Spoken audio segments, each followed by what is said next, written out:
My 7-year-old nephew grinned and told me, "You're not allowed here. Mom says you're a joke." The whole room laughed, including my son. I calmly got up and walked out. That evening, my sister messaged, "Payment still expected tomorrow?" I answered, "Handle it yourself." Next morning, absolute chaos. Can you imagine showing up to a family dinner, food you've poured your heart into, only for a 7-year-old to look you dead in the eye and say, "You can't sit with us. Mom said you're a joke." And then the gut punch, your own son giggles along. What would you do when the very people you've carried for years finally show their true colors? That night, as I drove away, my phone buzzed. It was my sister. "Payment still due tomorrow." My reply? Just 4 words. Figure it out. The air in that room just left. I was standing there holding a tray of sliders I'd seared on my cast iron, brioche buns, onion jam I started at 5 a.m., 2 sauces in squeeze bottles labeled like I was a line cook. My 7-year-old nephew, cheeks sticky with store-bought frosting, delivered the line, "You can't sit with us. Mom said you're a joke." He was 7, trying out grown-up words to see how they fit. The adults, they did that tight little laugh people do when they know something's wrong, but they kind of like that it's wrong. My sister, Elise, looked down at her phone. My mother pinched her paper napkin into a bow. My brother, Nate, lifted his beer and didn't lift his eyes. And my son, my own 8-year-old, he glanced around unsure, then giggled because everyone else did. I didn't correct the kid. I didn't throw the plate. I didn't ask who taught him that sentence. I just stood there and felt the kind of quiet that crawls into your bones and makes a home. My name is Jackson. I'm 38.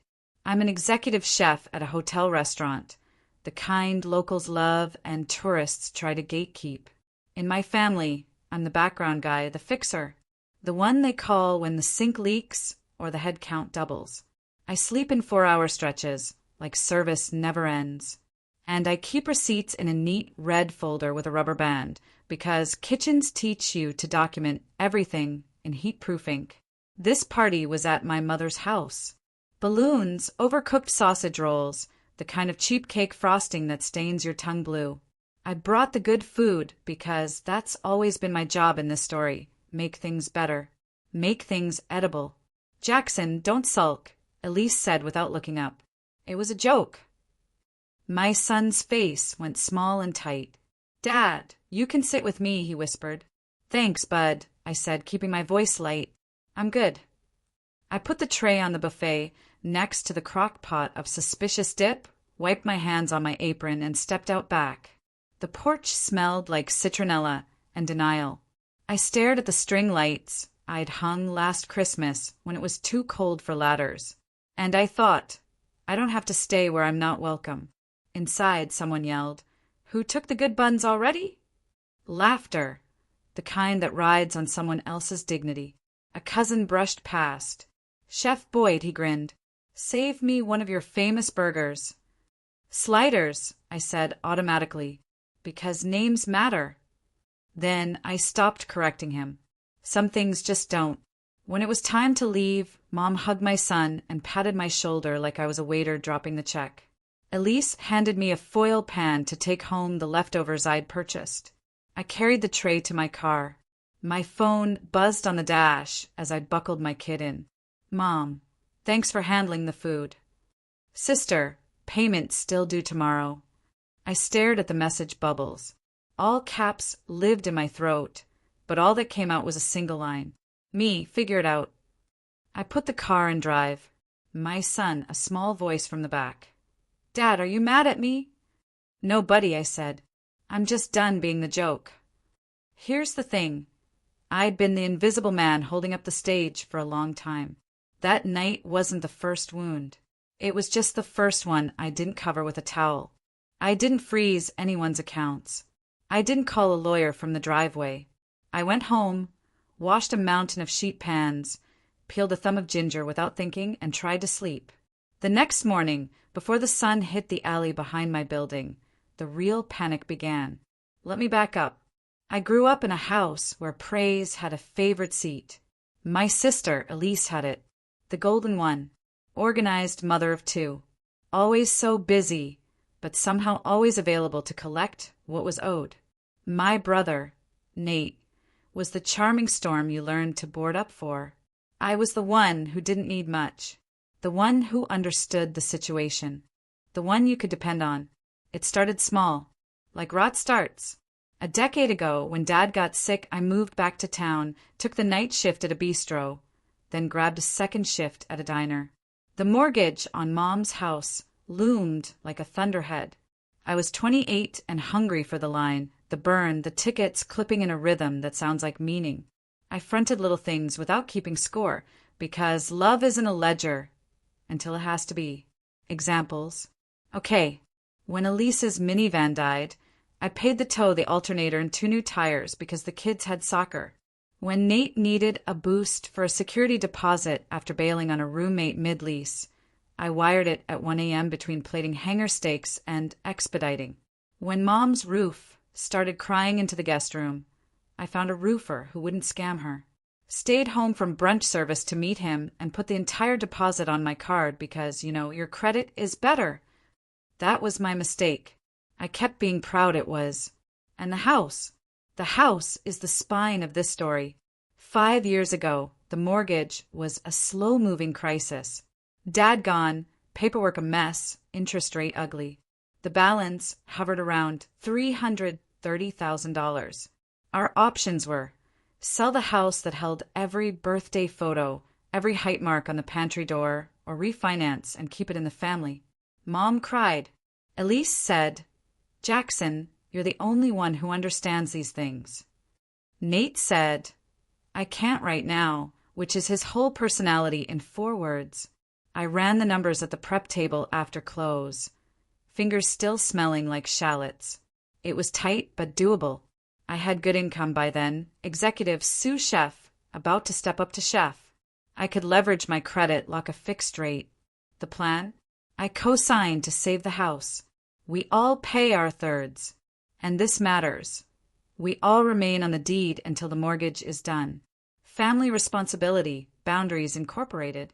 I met with the loan officer twice. I read every page. I highlighted. I tagged with neon flags like a man who knows kitchens run on mise en place and documentation. There was a clause I underlined 3 times. For point 4.7, title/ownership covenant, removal or alteration of any borrower's equitable or legal interest in the property during the term of this note requires the written consent of all obligated parties. I took a picture of it, emailed it to the family thread, saved it in the red folder. For 5 years I paid on time. When Elise forgot her third, I covered to avoid late fees. When Nate was between gigs, I covered again. My bank app shows the transfers like a heart monitor. Steady, steady, spiking, steady. I cooked double shifts. I skipped vacations. I said no to a pop-up concept I wanted because we can talk about that when things are stable. What did they do? They did family. They did holidays where the person who brings the food is not the person who gets thanked. They did the kind of casual erasure that looks like, oh, we were just joking. Like, you're the strong one. Like, we'll make it up to you. Then, last fall, I was chopping fennel when Mom called. Jackson, she said, voice too bright. Quick question about homeowners insurance. Elise said we needed to update the policy since the deed changed. The what changed? Oh, don't get dramatic, she huffed. We updated the deed. It's simpler this way. Less paperwork for the will. Elise has the kids. She and Tom will keep the house after me. It's all still family. Knife down. Timer off. Who signed what? Don't use that voice, she snapped. Elise handled it. She's good with forms. I hung up, went to the alley, and called the county recorder. Then I sat on a milk crate between the walk-in and the delivery door and listened to a stranger confirm. My name was no longer on the deed. 2 months earlier, Elise and Mom had executed a quitclaim deed that removed me and transferred ownership to Elise and her husband for estate simplicity. No call, no consent, no clause 4.7 acknowledgement. They didn't remove me from the loan, though. The mortgage still drafted from my account on the 1st. In kitchens, you learn to stay calm when the fryer explodes. I stayed calm. I opened a new folder on my phone. House documentation. I took screenshots of every payment since the refinance. Downloaded the original deed, the refinance note, the clause 4.7 photo. Pulled property tax records, the insurance policy, the quitclaim. I printed texts. Can you cover this month? Promise we'll settle up. I highlighted dates. I made a timeline. I wasn't planning revenge. I was building clarity. Then came the party. The nephew's line. The joke. The laugh. The tray of sliders. And the text. Payment still due tomorrow. I slept badly. At 6:12 a.m., while I was portioning Bermonti for the fish station, my phone lit up so bright I thought someone had turned a lamp on under it. Elise, wait. What do you mean, figure it out? Elise, hello. Mom, Jackson, we need to talk. Nate, dude, answer your phone. Elise, are you kidding me? The bank drafts today. Here's the thing they didn't understand. I wasn't turning off love. I was turning off the faucet they'd welded to my name without asking. I chose the setting carefully. Sunday lunch at the restaurant on a slow hour. The dining room quiet. Sunlight pooling on the banquettes. No music.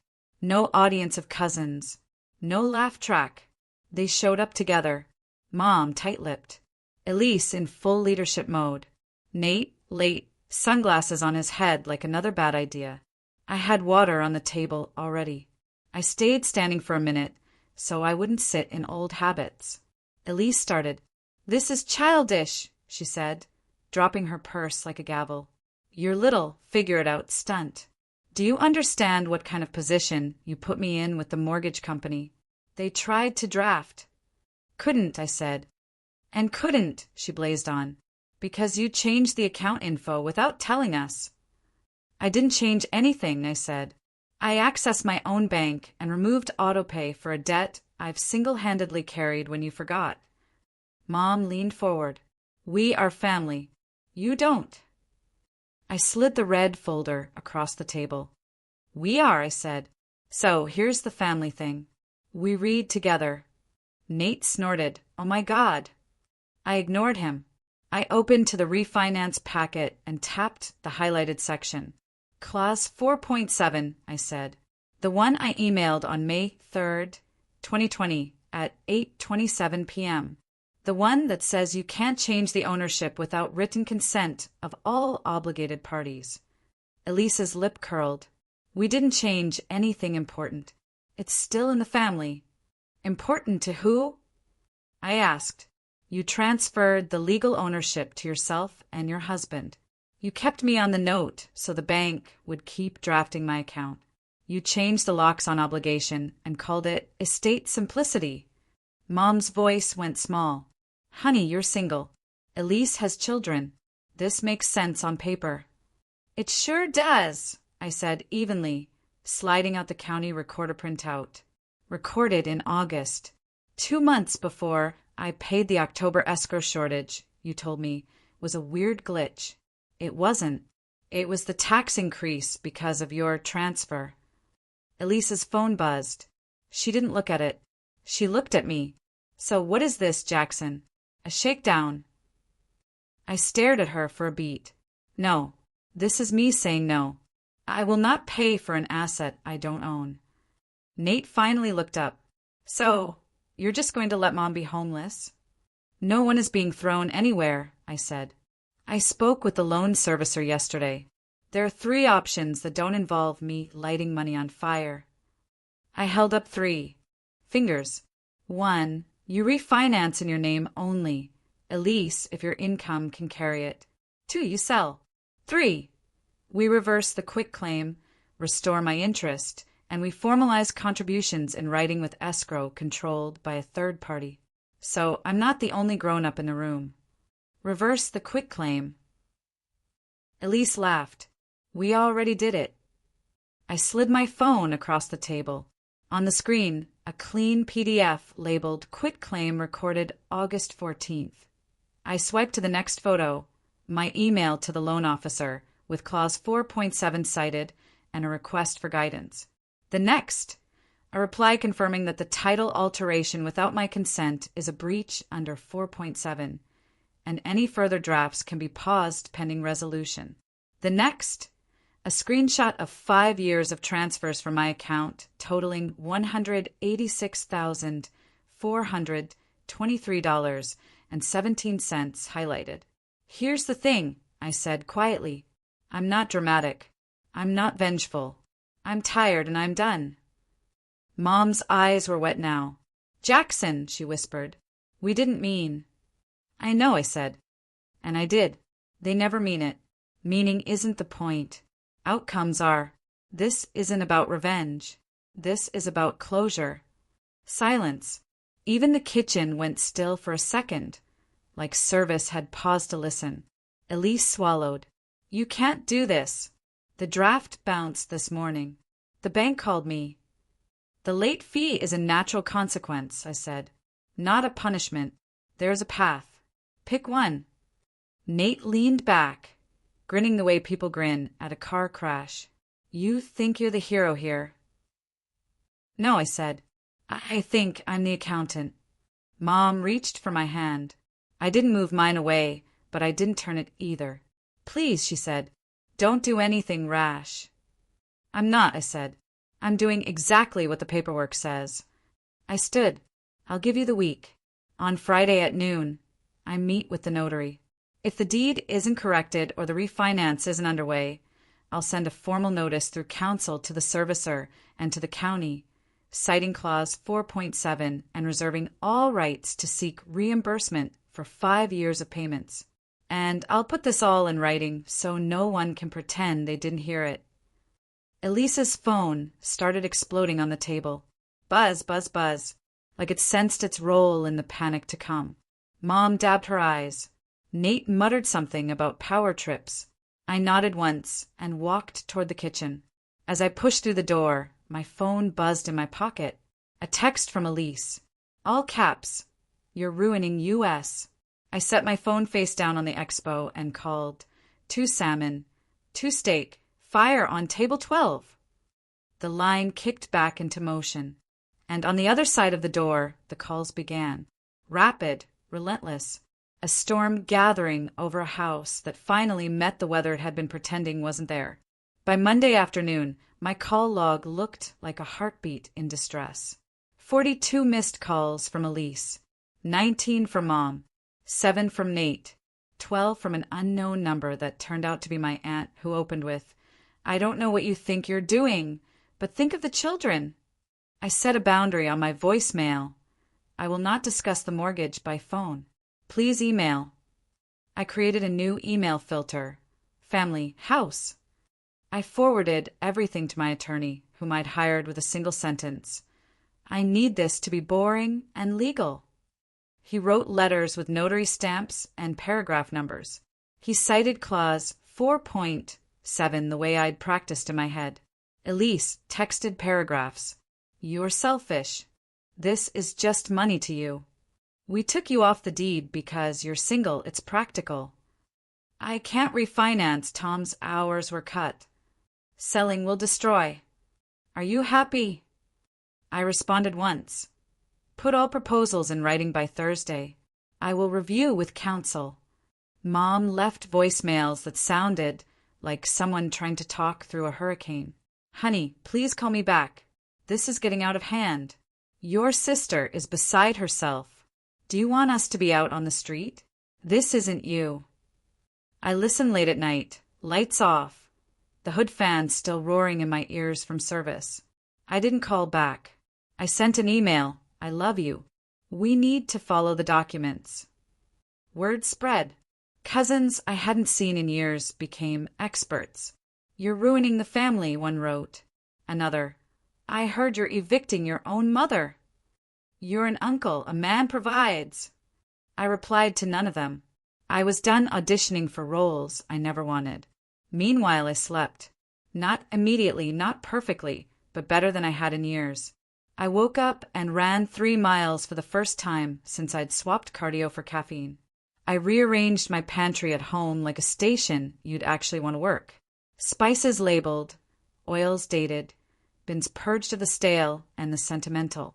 I bought myself a new chef's jacket, white and crisp, no name on it, because I'd been giving my name away too often. On Wednesday, Elise sent a solution scribbled as a note in her phone. I continue paying for a few months. She and Tom look into options. We don't involve lawyers and no more drama. It read like a hostage list with no hostage. My attorney drafted a reply. Option 3. Restore title to original parties. Execute a memorandum of understanding re-contributions. Establish an escrow account managed by a third party. Any missed contributions trigger an automatic sale with proceeds split proportionate to paid principal. Deadline Friday noon. Nate finally tried sincerity. He showed up at the restaurant back door during prep, held out 2 coffees like a peace offering.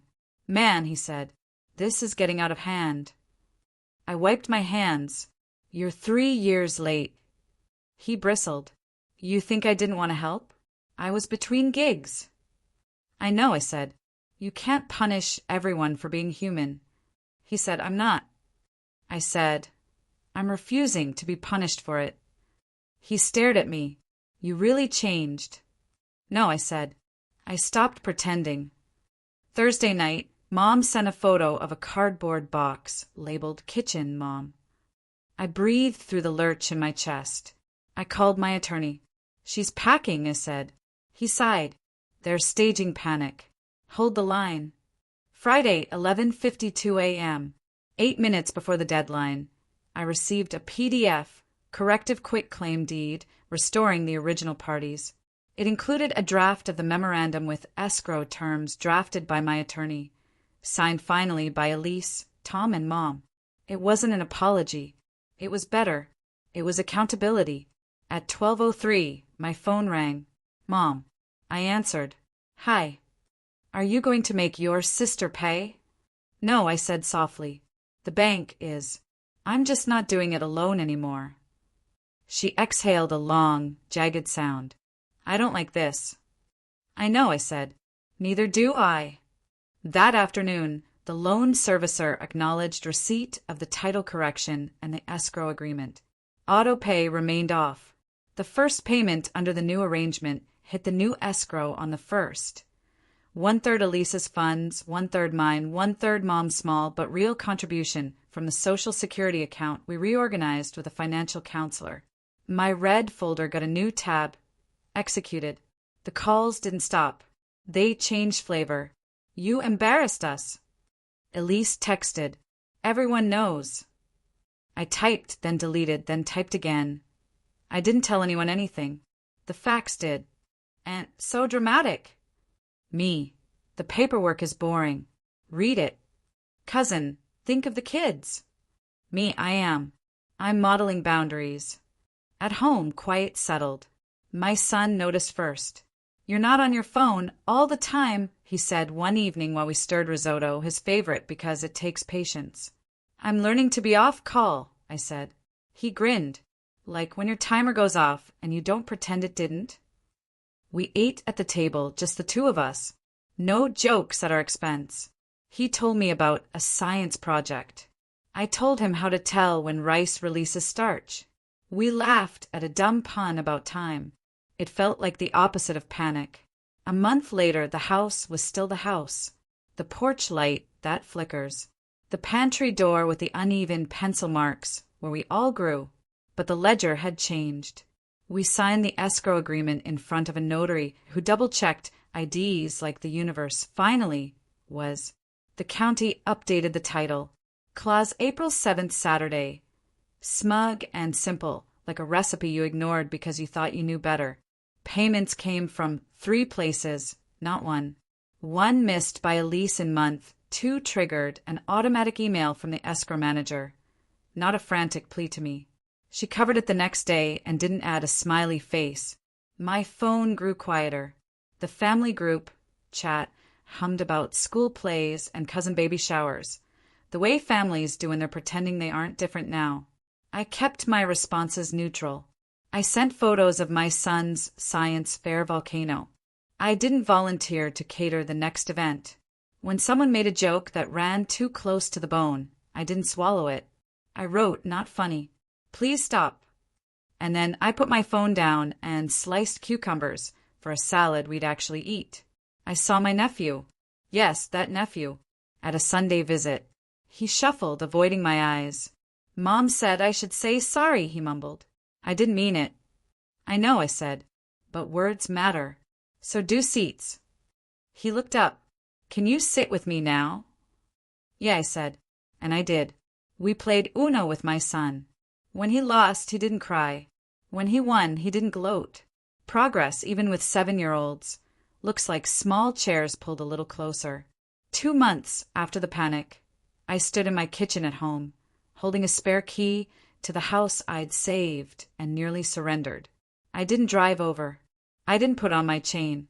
I put it in the red folder under a new tab, Boundaries, not to wave in anyone's face, to remind myself that paper can be a fence and a bridge at the same time. Here's what changed. I stopped paying for the privilege of being invisible. I learned that you don't have to be the family wallet to be the family. You can love people and still refuse to subsidize their disrespect. You can say no calmly, precisely, and let the paperwork say the rest. This isn't about revenge. This is about closure, I told him that day. It still is. Closure wasn't a slam of a door. It was a signature under a paragraph we all agreed to and finally obeyed. I'm Jackson. I'm a chef. I cut onions fast and clean now. And I cut expectations the same way. I don't sit where I'm told I don't belong. I pull up my own chair, set my own plate, and leave empty seats for anyone willing to meet me at the table where jokes don't cost a person their place. The last text I didn't answer sits starred in my phone, a relic I keep to remind myself of the old script. Elise, can you just cover this one time? Me, unsent. Instead, I turned off my screen, checked the risotto, tasted for salt, and taught my son the only recipe I wish I'd learned sooner. Boundaries, stirred slowly, finished with a little butter and a lot of patience. So, tell me, have you ever found yourself in a situation where you had to draw a clear line in the sand with family? What was the hardest boundary you ever had to set, and how did it change things for you? I'm genuinely curious to hear your stories.